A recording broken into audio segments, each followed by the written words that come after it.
여러분, 오늘 우리가 말씀을 나누게 되는 그 내용은 데살로니가 교인들이 그 염려하는 내용이 하나 있습니다. 비록 그들이 믿음의 사랑에 소망에 거의 부족할 것이 없는 그러한 그 퀄리티의 믿음을 가지고 있었지만은 3장 10절에서 보는 바와 같이 믿음의 부족이 있었던 것입니다. 그것 중에 하나는 바로 이 예수님의 재림에 대해서, 예수님의 다시 오심에 대해서 그들이 충분한 지식을 갖지 못했던 것입니다. 디모데가 바울과 실라와 디모데가 떠난 이후에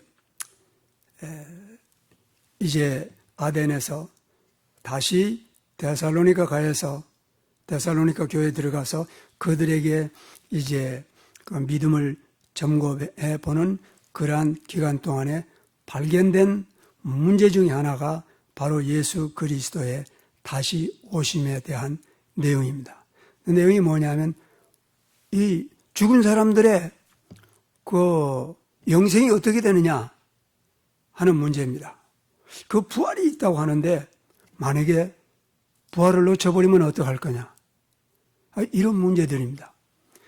이런 문제들을 가지고 있었던 것은 그 데살로니가 사람들이 참 믿음을 가지고 있었다는 증거가 되는 것입니다. 왜냐하면은 참으로 그 구원의 확신을 가진 사람들, 이제 이 땅의 소망에서 하늘나라의 소망으로 그 소망과 가치관이 옮겨진 사람들은 이 땅에서 좀 잘 못 살아도, 혹은 핍박을 받아도, 혹은 가난하게 살아도, 혹은 좀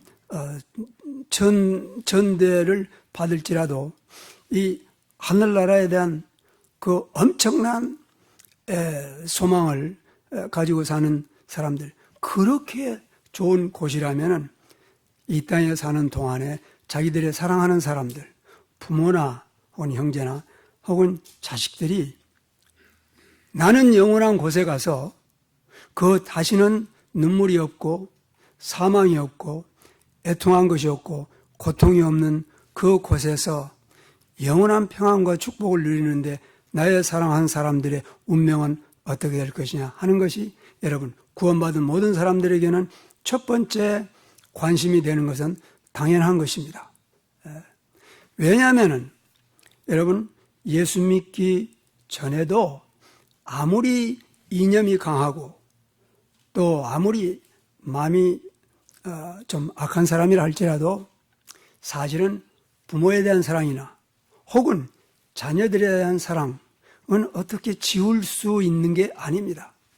왜냐하면 하나님께서 우리 인간들에게 built-in 그 엘리먼트로 요소로 우리 안에 넣어뒀기 때문에 예수님의 표현과 같이 너희가 악할지라도 자식에게 좋은 것을 줄 알거든. 하물며 하늘에 계신 아버지께서 구하는 자에게 성령을 주시지 않겠냐 라고 말한 것을 볼 때 여러분 비록 악한 부모라 할지라도 심지어는 혹은 악한 자녀라 할지라도 부모에 대한 사랑과 부모가 자식에 대한 사랑과 형제에 대한 사랑은 이거는 어쩔 수 없는 운명적인 것입니다. 그런데 구원받고 나면은 구원받기 전에는 자녀들에 대한 사랑이 이렇게 표현됩니다. 첫째, 그들이 건강하기를 원합니다. 그리고 그들이 출세하기를 원합니다. 그리고 그들이 벼슬자리 얻기를 원합니다. 그리고 재산이 많기를 원합니다. 좋은 아내나 남편을 얻어서 시집장가 가기를 원하는 그러한 간절한 소망이 있습니다. 그런데 예수 믿고 나면은 여러분이 가치관이 완전히 변한 것입니다. 자식 사랑하기는 마찬가지인데 어떻게 자식들에게 이루어지기를 원하는 것이 완전히 바뀌어져 버린 것입니다. 어떻게 바뀌어지냐?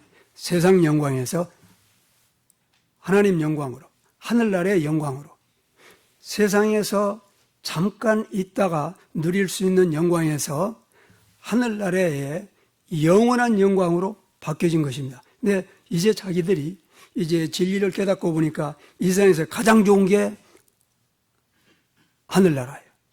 그런데 만약에 나는 하늘나라에 가서 그처럼 아름다운 축복을, 영원한 평안을 누리고 사는데, 그래 나의 어머니는 그렇게 평소 때 자기를 사랑하고 자기를 희생하고 가정을 위해서 온 생애를 바친 내 어머니가 예수 믿지 않고 죽었으면 이거 어떻게 될 것이냐.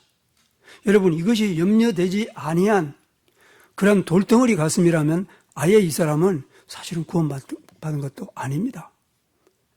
이처럼 이 하나님 나라의 문제, 영생의 문제, 예수님의 재림의 문제, 오심의 문제는 사실은 심각한 문제인 것입니다. 데살로니가 교인들이 믿음이 있었지만은 그들의 사랑하는 사람들이 죽은 사람들에 대한 이 염려가 있었던 것은 그들이 참 구원의 믿음을 가졌다는 증거가 되는 것입니다.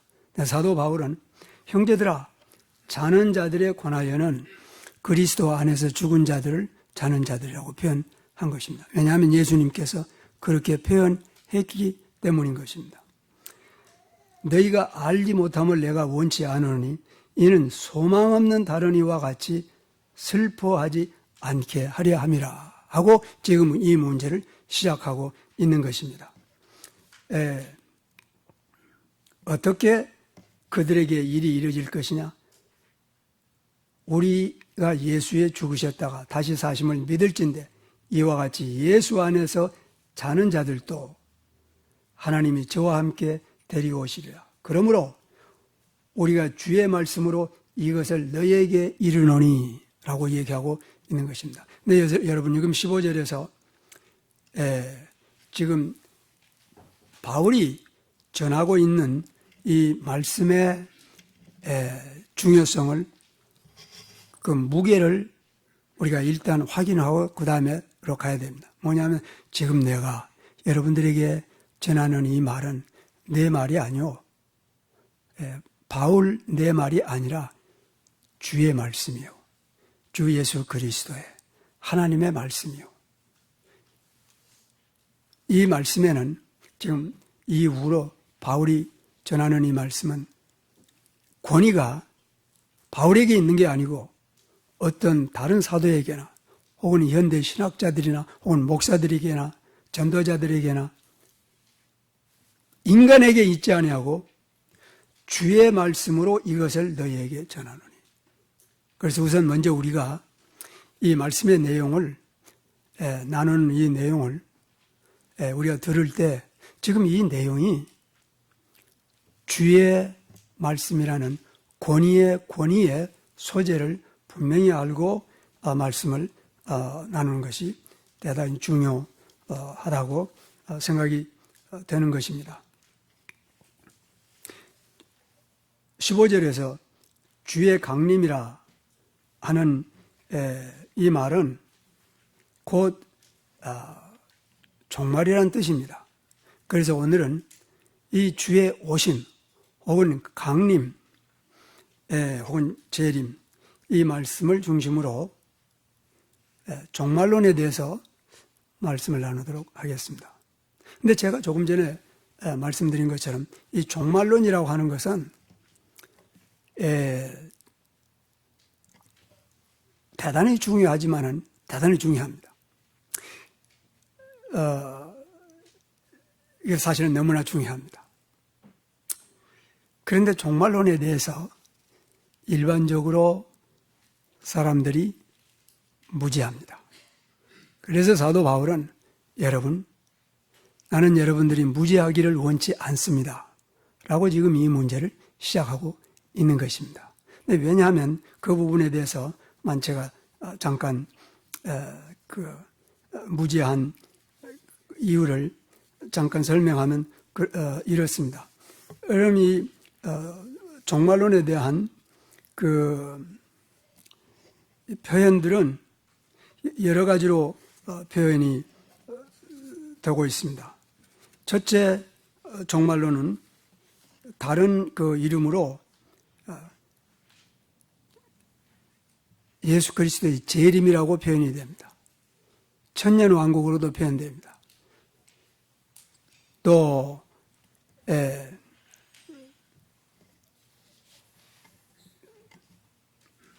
하나님의 나라로도 표현이 됩니다.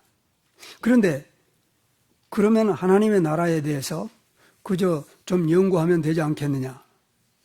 그건 그렇게 쉽지 않습니다. 왜냐하면 예수님의 재림에 대해서 어떤 사람들은 두 단계로 설명을 하고 있습니다. 그런데 우리는 예수님이 이제 초림을 통해서 세상에 오셔서 하나님 나라를 세웠고 그 다음에 재림을 통해서 이제 오시면은 그것이 곧 종말로 이해하고 있습니다. 근데 그게 맞습니다. 그럼에도 불구하고 예수님의 재림이 두 단계로 온다는 것입니다. 그러면 여러분 지금부터 머리가 아주 정신이 바짝 들거나 이 문제가 복잡하구나. 그 다음에 종말로는 반드시 천년왕국에 대한 내용이 포함됩니다. 그러면 천년왕국에 대해서도 어떤 사람은 전천년설, 어떤 사람은 후천년설, 어떤 사람은 무천년설을 믿는데 도대체 어느 이 교리가 맞느냐? 부활에 대해서도 마찬가지입니다. 어떤 사람은 이제 부활이 두 단계로 이어지는 것은 사실입니다. 근데 문제는 믿는 사람들의 부활과 믿지 않는 사람들의 부활이 두 단계로 나눠지는 것은 그건 당연합니다. 근데 믿는 사람들의 부활에 있어서도 두 단계로 나눠진다 보니까 점점 여러분들은 지금 어떤 경우에는 여러분들이 지금 처음 듣는 얘기들이 있을 수 있습니다. 부활이 믿는 사람들의 부활이 두 단계라고? 예수님의 재림이 뭐야? 공중 재림이 있고 지상 재림이 있고 뭐 그렇다고? 그러기 때문에 여러분 이것을 좀 강조하기를 원합니다. 형제들아, 자는 자들에 관하여는 너희가 알지 못함을 내가 원치 않으니 라고 하는 말씀처럼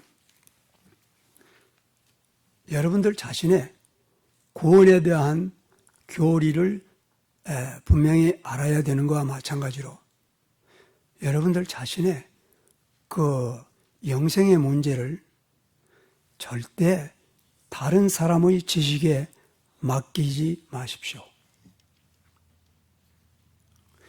이 말씀이 중요하니까 제가 또 강조해야 된다. 이것은 수십 번 강조해왔지만은 오늘 이 기회를 통해서 다시 한번 강조합니다. 종말론에 있어서 내 자신의 영혼의 종착적인 문제를 절대 설교자에게, 신학자에게 혹은 선교사에게나 맡기지 마십시오.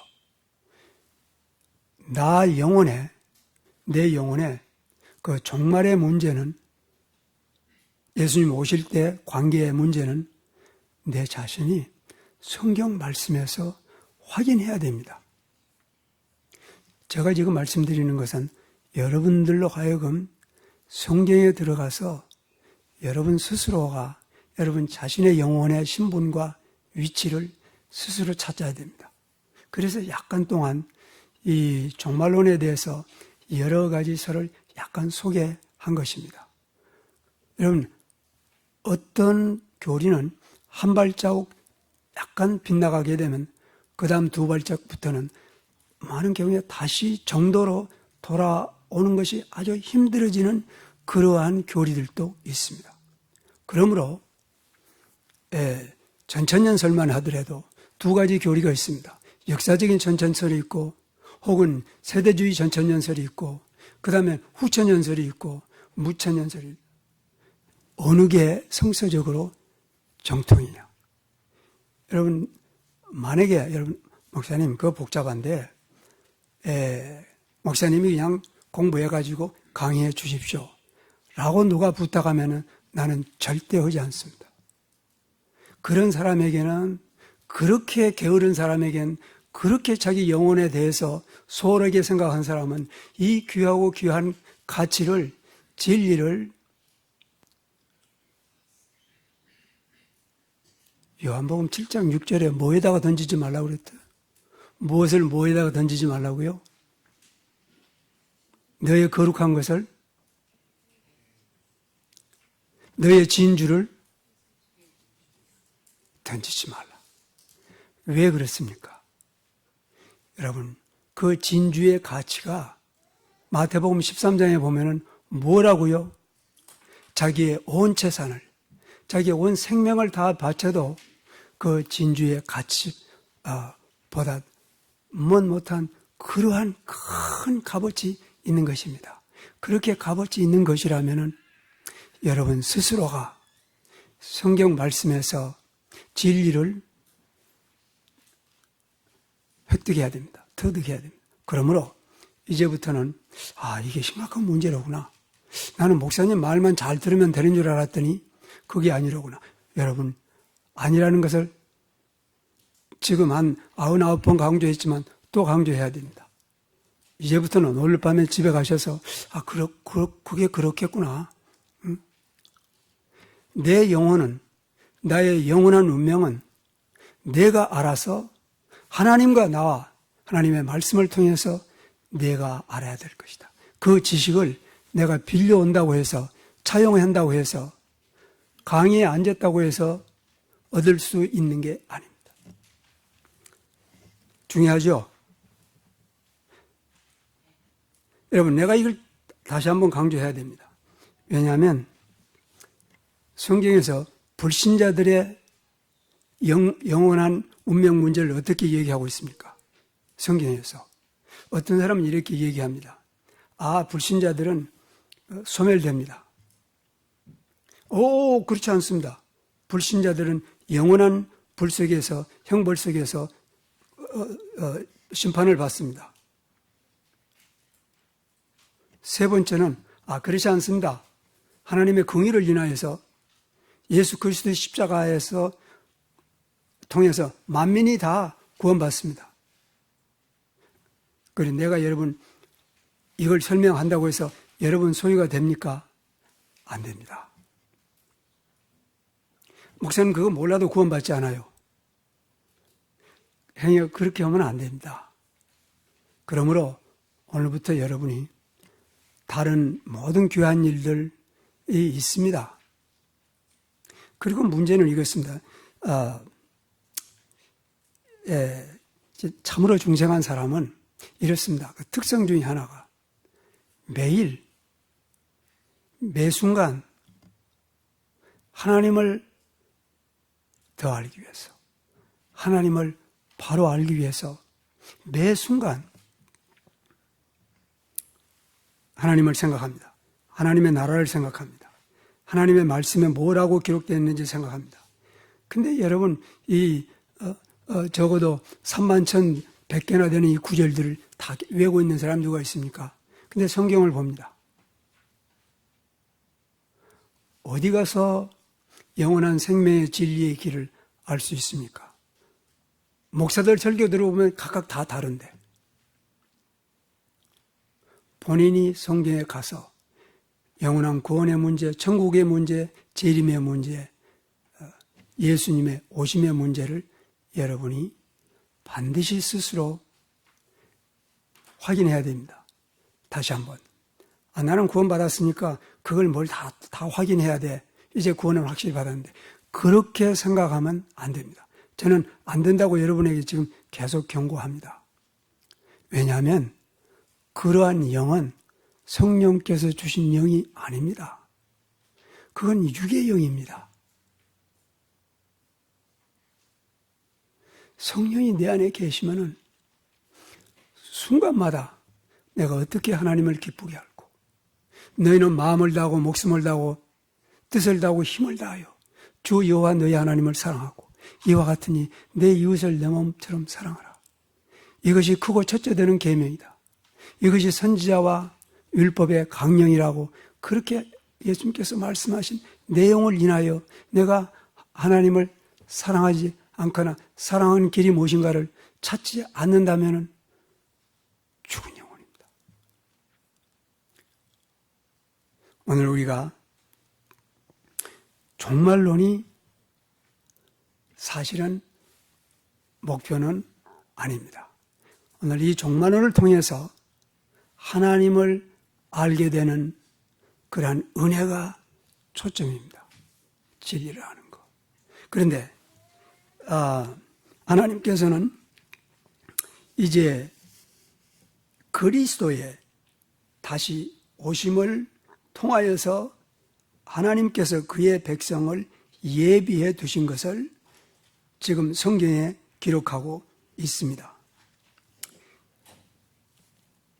15절에서 다시 우리가 주의 말씀으로 이것을 너희에게 이르노니 주님의 강림하실 때까지 우리 살아남아 있는 자들도 자는 자들보다 결단코 앞서지 못하리라. 주의 오심에 대해서 얘기하고 있습니다. 주의 오심에 대해서 오늘 그 교리가 여러분 이게 종말론입니다. 그런데 이 오심이라고 하는 말이 신약 성경에 24번 언급되고 있습니다. 이 7번을 제외한 나머지 전부는 예수 그리스도의 오심에 대하여 기록하고 있습니다. 그렇다면 이 그리스도의 재림 혹은 오심이 예수 그리스도를 중심으로 지금 하나님께서 예정한 것인 것을 우리가 확실히 알 수가 있습니다. 이것이 왜 중요한가는 이제 여기에 있습니다. 지금까지 말씀드린 것도 다 중요한 내용이라고 생각합니다. 그러나 진짜 중요한 것은 지금 제가 말씀드린 내용이 중요합니다. 어떻게 하나님께서 전 인류를 창조했지만은 전 인류가 하나님의 자녀는 아닙니다. 그럼 하나님께서는 하나님의 자녀들, 구원받은 사람들, 예수 믿는 사람들, 천국 백성들을 어떻게 구분했느냐, 구별했느냐, 어떻게 구별할 수 있느냐 하는 방법을 하나님께서 백성들에게 알게 하시고 그리고 그것을 성경에 기록해 놓은 것입니다. 성경에 기록해 놓음으로 말미암아 데살로니가 교인들뿐만 아니라 지금부터 1000년 전의 교인들뿐만 아니라 2000년이 지난 오늘날 21세기의 사람들도 그 기록을 통해서 하나님의 자녀들과 하나님의 자녀가 아닌 사람들을 구분할 수 있도록, 분별할 수 있도록 조치를 취해 놓은 것입니다. 왜냐하면 이 내용은 주께서 하신 말씀이기 때문인 것입니다. 이것을 하나님의 예비라고 하는 것입니다. 하나님께서는 데살로니가 교인들뿐만 아니라 500년 후의 교인들을 위해서, 1000년 후의 교인들을 위해서, 2000년 후의 교인들, 우리들을 위해서 뿐만 아니라 예수님 다시 오실 그때까지 살아남아 있을 교인들을 위해서 하나님의 자녀들의 모습을 이렇게 보여주고 있습니다. 어떻게? 보여주는 많은 방법들 중에 하나가 예수님의 오심을, 예수님께서 오실 때 어떠한 반응을 보이는 사람들이냐, 하나님께서 예비해 놓으신 모습을 성경에서 놀랍게 정확하게 보여주고 있습니다.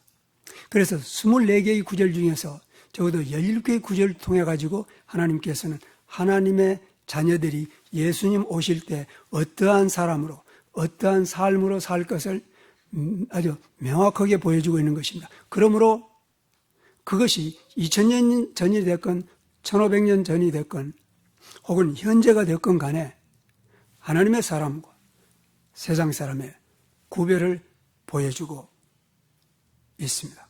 그래서 오늘 거기에 우리가 초점을 두어서 살펴보도록 할 것입니다. 우리가 이 말씀으로, 우리가 주의 말씀으로 이것을 너희에게 이르노니 주의 강림하실 때까지 우리 살아남은 자들도 주 안에 먼저 가진 자로다 절대 앞서지 아니할 것이다. 그러면 하나님께서 예비하신 하나님의 백성이 주님 오실 때 어떠한 모습인지, 여러분, 이 모습이 중요한 이유는 간단합니다. 정말 간단합니다. 그 머릿속에 지난번 2주 전에 숙제해 준 게 뭐죠? 2주 전에 다 잊어버렸어요. 마태복음 13장에. 근데 마태복음 25장 언급했어요, 제가. 마태복음 25장에 10처녀가 나옵니다. 근데 10처녀 중에 5처녀는 지혜로운 처녀고 5처녀는 미련한 처녀입니다. 집에 가셔서 무슨 차이가 있는지, 이 두 그룹의 사람들에게 무슨 차이가 있는지 집에 가셔서 살펴보면 아주 간단합니다. 마태복음 25장. 자, 예수님의 오심이라는 단어가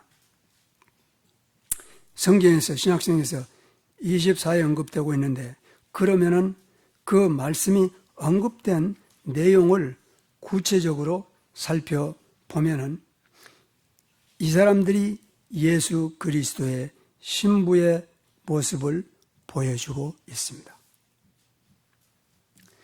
마태복음에서 4번이 언급되고 있는데, 마태복음 24장 3절, 27절, 37절, 39절에 언급이 되고 있습니다. 3절 말씀을 보면은 예수께서 감람산 위에 앉으셨을 때에 제자들이 조용히 와서 가로되 우리에게 이르소서 어느 때에 이러한 일이 있겠사오며, 이러한 일이라고 하는 것은 성전 파괴입니다. 그래서 예수님께서 성전 파괴를 예언했을 때 제자들이 너무 놀란 겁니다. 그렇지만은 불과 35년 이후에 성전은 돌 위에 돌 하나 남지 않고 파괴돼 버린 것입니다. 유대인들에게는 성전 파괴가 그 당시에 세상의 종말로 생각될 정도였습니다. 자, 이러한 일이 언제 있겠사오며 또 주의 임하심과 세상 끝에는 무슨 징조가 있겠습니까? 그래서 주의 임하심이 그들에게는 세상 끝으로 여겨진 것입니다. 그리고 놀랍게도 그것은 사실입니다. 예수 그리스도의 재림은 두 가지 내용을 포함하고 있습니다. 모든 구질서, 우리가 지금 살고 있는 하늘과 땅이 완전히 없어집니다. 그리고 새 질서, 새 하늘과 새 땅이 하늘로부터 내려오는 것입니다. 그래서 한 질서는 사라지고 새로운 질서가 시작되는 그러한 시점을 우리는 주님의 오심, 종말이라고 하는 것입니다. 주의 오심과 임하심과 세상 끝에는 무슨 징조가 있겠습니까? 라고 질문했을 때 예수님께서 4절에 대답하시기를 뭐라고 대답하셨습니까? 너희는 미혹을 받지 말라. 사람의 미혹을 받지 말라.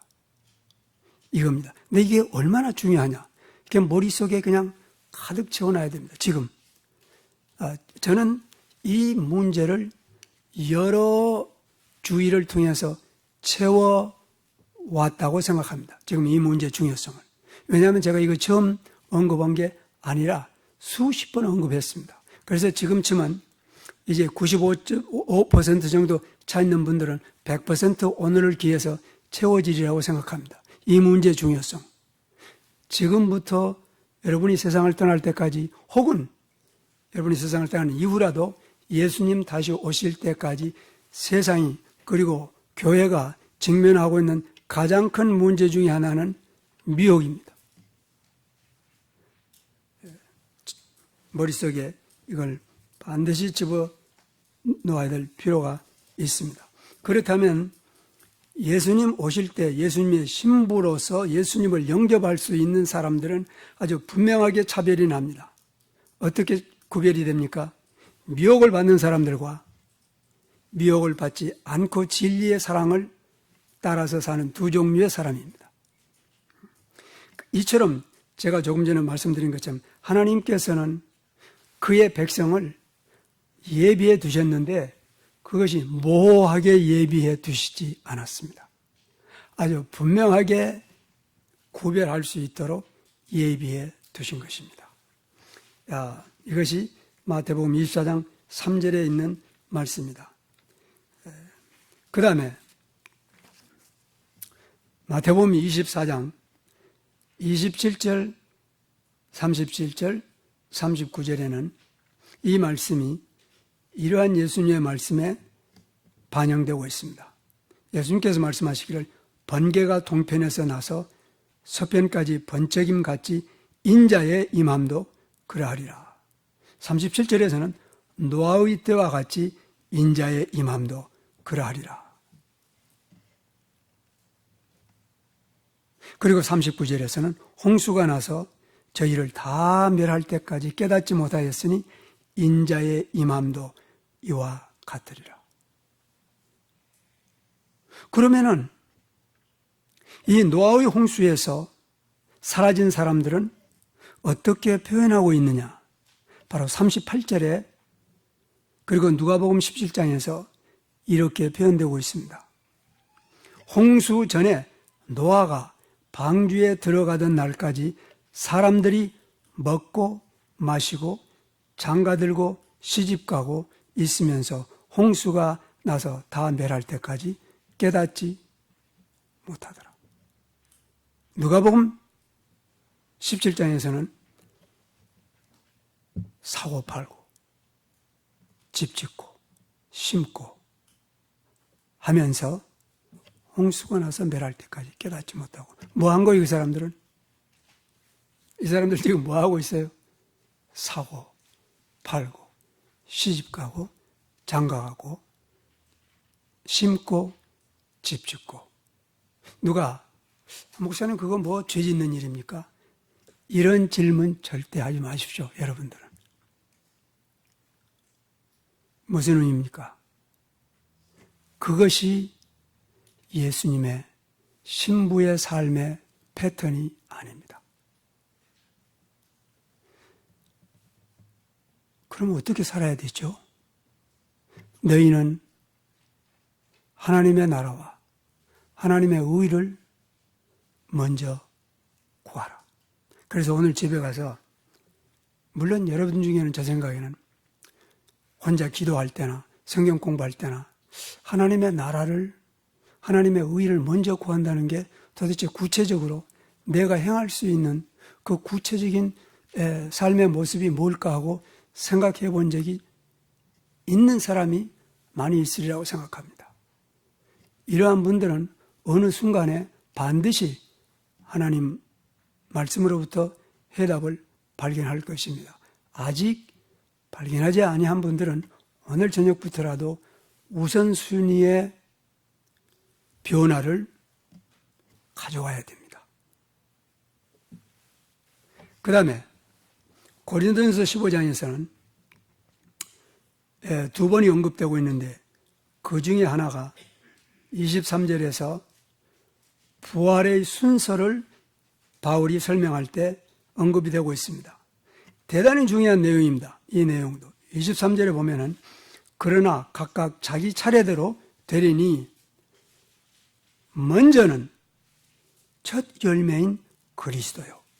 다음에는 그리스도 강림하실 때에 그에게 속한 자요. 여러분, 예수께서 오실 때 그리스도에게 속한 자가 있고 세상에 속한 자가 있게 됩니다. 무엇이 이들을 나눌 것이냐? 어느 순간에 그리스도가 강림하실 때 분리하게 되는 것입니다. 이제 이 중요성이 점점 우리가 깨달아지는 것 같습니다. 그리고 24절에 바울은 이렇게 기록합니다. 그 후에는 나중이니 저가 그리스도께서 모든 정사와 모든 권세와 능력을 멸하시고 나라를 아버지 하나님께 바칠 때라. 그래서 그리스도의 오심이 인류 역사의 종말을 의미하는 것입니다. 이전에 우리는 이 문제를 그리스도에게 속하는 신분과 삶과 세상에 속한 사람의 신분과 삶의 모습이 오늘 이 시간에 결정이 돼야 됩니다. 그 다음에 이제 네 번째로 데살로니가 전후서에서 지금 이 강림이라고 하는 말이 혹은 오심이라고 하는 말이 7번이 언급됩니다. 그 중에서 6번이 예수님의 오심에 대해서 언급이 되고 있습니다. 데살로니가 전후서에서 첫 번째 이 말씀이 언급된 구절은 데살로니가 전서 2장 19절에 이러한 내용에서 언급이 되고 있습니다. 그러나 우리의 소망이나 기쁨이나 자랑의 면류관이 무엇이냐? 그의 강림 때에 우리 주 예수 그리스도 앞에 설 너희가 아니냐. 물론 몇 달 전에 이 말씀에 대해서 언급한 적이 있습니다만은 다시 한번 강조해야 될 필요가 있습니다. 왜냐하면 지금 너희라고 하는 데살로니가 사람들의 믿음에 대하여, 사랑에 대하여, 소망에 대하여 바울은 더 이상 말할 필요가 없이 온전한 것으로 여러 번에 걸쳐서 표현하고 있습니다. 그럼에도 돌연히 3장 10절에 와서는 우리가 여러분들을 위해서 밤낮으로 하나님께 간절히 간구하고 있는 것은 여러분들의 믿음의 부족을 채우려 합니다. 얘기하고 있는 것입니다. 이들의 믿음의 부족이 뭘 구체적으로 의미합니까? 바로 이 종말 신앙입니다.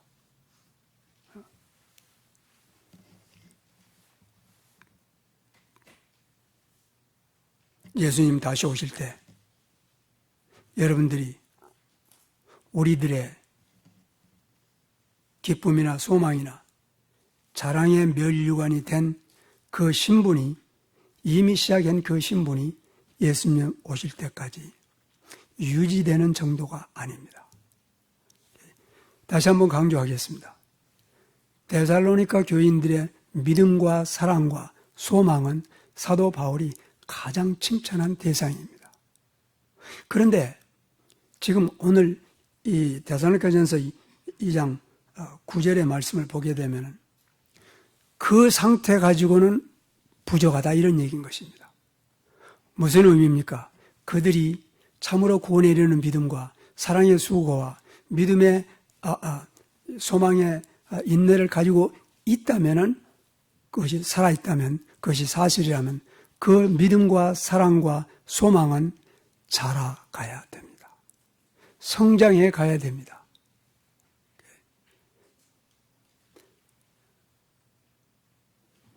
성장해 가야 됩니다. 이것이 하나님께서 예정해 둔 규정입니다.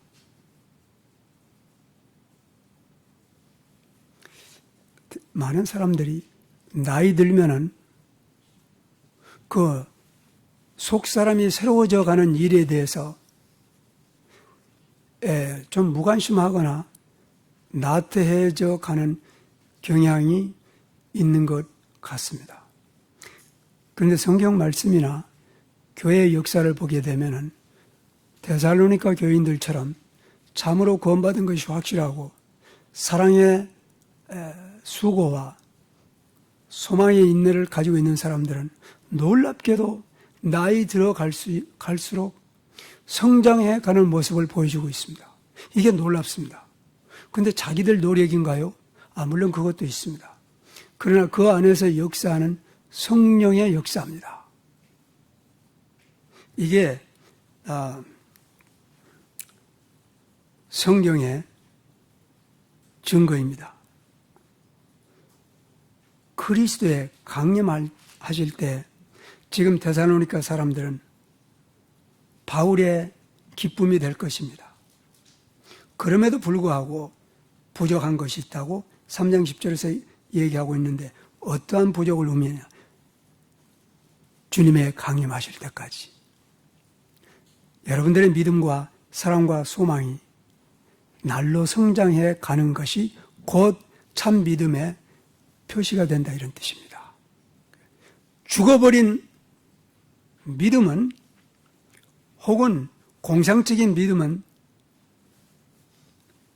돌처럼 자라지 않습니다. 그러나 살아있는 믿음은 우리의 겉사람은 우패해 갈지라도 속사람은 날로 새롭게 성장되어 변화되어 가는 것입니다. 구체적으로 어떻게 변화되어 가느냐? 예수님의 오심에 대한 언급이 다시 언급된 데살로니가 전서 3장 13절 말씀을 같이 한번 보십시다. 데살로니가 전서 3장 13절 말씀.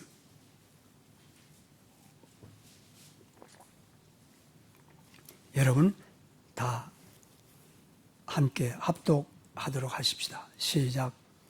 너희의 마음을 견고케 하사 우리 주 예수 그리스도께서 그의 모든 성도와 함께 강림하실 때 하나님 곧 우리 아버지 앞에서 거룩하여 흠이 없게 하시기를 원하노라. 이게 예수님 오실 때 예수님에게 속한 사람들의 모습입니다. 그래서 하나님께서는 이것을 예비해 두신 것입니다. 근데 예비해 두었을 뿐만 아니라 이것이 이루어지도록 밤낮으로 일하시는 것입니다. 성령님을 통해서. 그리고 그 다음에 세 번째는 이것을 기록에 남겨둠으로 말미암아 아무도 부인할 수 없도록 소위 법적 문서를 만들어 놓은 것입니다. 누구든지 보고 부인할 수 없도록.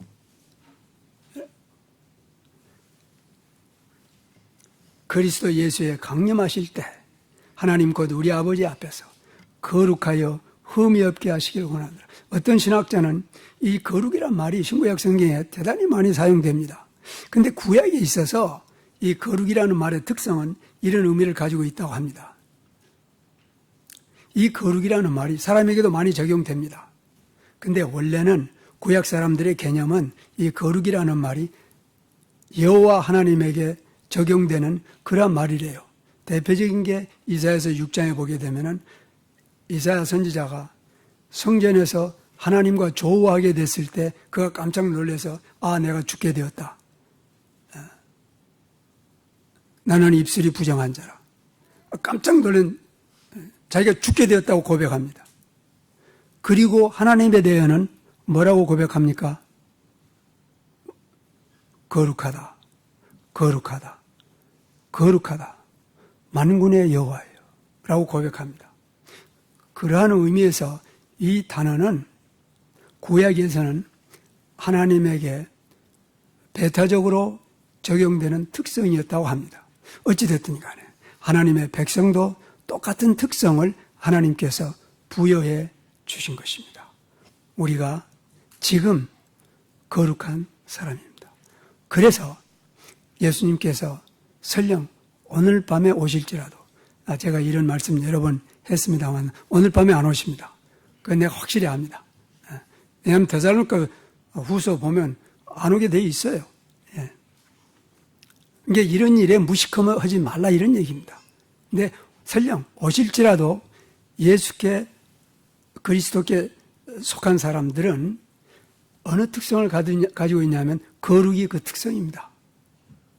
자, 다시 한번 데살로니가 전서 저희들이 3장 13절 말씀을 봉독했는데 5장 23절 말씀을 보십시다. 이 말씀이 오심이라고 하는 말씀이 다시 언급된 데살로니가전서 5장 23절 말씀을 함께 살펴보도록 하시겠습니다. 함께 봉독하도록 하십시다. 시작. 평강의 하나님이 친히 너희를 온전히 거룩해 하시고 또 너희 온 영과 혼과 몸을 우리 주 예수 그리스도에 강림하실 때, 이렇게 예수님이 다시 오실 때 예비한 하나님의 백성들의 모습을 성경은 논란할 여지가 없이, 논란할 필요가 없이 분명한 모습을 볼 수 있도록 2000년 전에 기록해둔 이유는 2000년 전에 예수님이 초림하실 때 이미 재림이 그 안에 들어가 있는 것입니다. 그것은 마치 창세기 1장 1절에 하나님께서 천지를 창조하신 얘기입니다. 요한계시록 22장 아마 23절 말씀이 같이 들어있는 것입니다. 그 얘기는 이렇습니다. 간단히 얘기하면 하나님의 처음 창조 안에는 하나님의 처음 창조의 멸망이 같이 포함되어 있다 이런 얘기입니다. 이 부분 어렵습니까? 아니면 금방 이해가 됩니까? 다시 한번 얘기할 테니까 하나님의 처음 창조 안에는 그 처음 창조의 멸망이 이미 포함되어 있습니다. 그리고 다시는 없어지지 아니할 영원한 제2의 나라를 하나님께서 예비해 두신 것입니다. 이 땅에. 그리고 이 땅이 없어질 때 그 예비하신 하나님의 나라는 들려올림을 받을 것입니다. 영원한 나라로. 이게 참 놀랍습니다. 대단히 놀랍습니다. 다시 한번 데살로니가전서 5장 24절 보면은 평강의 하나님이 친히 너희를 온전히 거룩하게 하시고, 여러분, 그러면 만약에 여러분 이 그리스도의 백성들이 온전히 거룩해 되었고 또 온 영과 혼과 몸을 주 예수 강림하실 때 흠없이 보존하시리라 하는 이 말씀에 따라서 하나님의 백성이 중생한 사람이 그리스도인이 온전히 거룩하지 않고 몸과 혼과 몸이 흠없이 보존되지 않고 있다면 지금 이 말씀은 데살로니가전서 5장 23절 말씀은 참말이에요, 거짓말이에요? 여러분, 이 말씀이 거짓말이 되어버린 것입니다. 예수님의 말씀에 하늘과 땅은 없어지겠거니와 나의 말은 없어지지 아니라고 한 하나님의 말씀입니다. 그리고 이미 4장에서 주의 말씀으로 이것을 너희에게 이르노니 라고 한 주의 말씀입니다.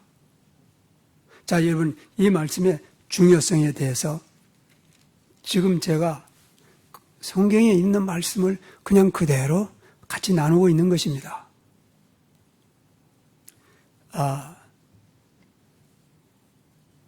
어떤 분들에게는 이것이 새로운 지식일 수 있습니다. 그러나 오늘부터는 새로운 지식이 되면 안 되겠죠. 이것은 이미 2000년 전에 데살로니가 성도들을 위해서, 초대교회를 위해서, 혹은 중세교회를 위해서, 혹은 종말교회를 위해서, 우리들을 위해서 하나님께서 주신 하나님의 말씀입니다. 그래서 13절에 있는 말씀처럼 형제들아 너희가 무식하지를 내가 원치 않는다라고 표현한 것입니다.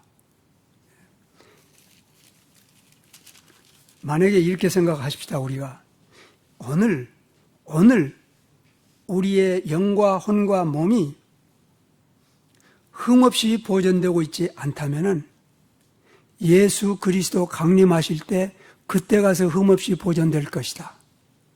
맞습니까? 틀립니까? 맞지 않습니다. 그래서 사도 바울이 사도행전 28장 말씀을 보게 되면은 이렇게 말씀한 내용이 28장 있지도 않잖아. 26장 말씀에 이렇게 말씀하고 있습니다. 주께서 나를 보내어 그들의 눈을 뜨게 하고 또한 그들을 어둠에서 빛으로 사탄의 권세에서 하나님께로 돌아오게 하시고 죄의 사함과 나를 믿어 거룩하게 된 무리 가운데서 기업을 얻게 하리라 하더이다. 그래서 첫 번째 구원에 나타나는 게 성별입니다. 이 일을 하나님께서 이루셨다고 보존하신다고 성경은 얘기하고 있는 것입니다. 데살로니가 후서 2장 1절 그리고 데살로니가 후서 8절에 다시 마지막으로 데살로니가 전후서에 6번 기록된 내용들이 언급되고 있습니다. 데살로니가 후서 2장 1절에 형제들아 우리가 이제 너희에게 구하는 것은 우리 주 예수 그리스도의 강림과 우리가 그 앞에 모임에 관하여 동심하지 말라. 자, 여기까지 와서 이제 여러분들은 하나님의 백성의 신분과 그리스도에 속한 자와 그리스도에 속하지 아니한 자의 신분이 확실하게 이해가 됐어야 될 것 같습니다. 그리고 오늘부터는 그리스도에 오실 때, 예수님의 재림 때 하나님의 백성의 모습이 우리 안에 이미 이루어져 있어야 될 것에 대하여 통심해서는 안 됩니다. 만약에 아직도 클리어하지 않다면 오늘 이 자리에서나 오늘 집에 가서 이 문제가 클리어하게 해결이 돼야 됩니다. 그리하지 않으면 하나님의 말씀이 깨어져 버립니다. 데살로니가 후서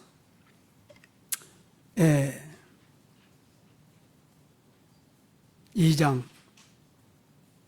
8절 9절에 임한다는 말이 각각 한 번, 그래서 두 번이 언급됩니다.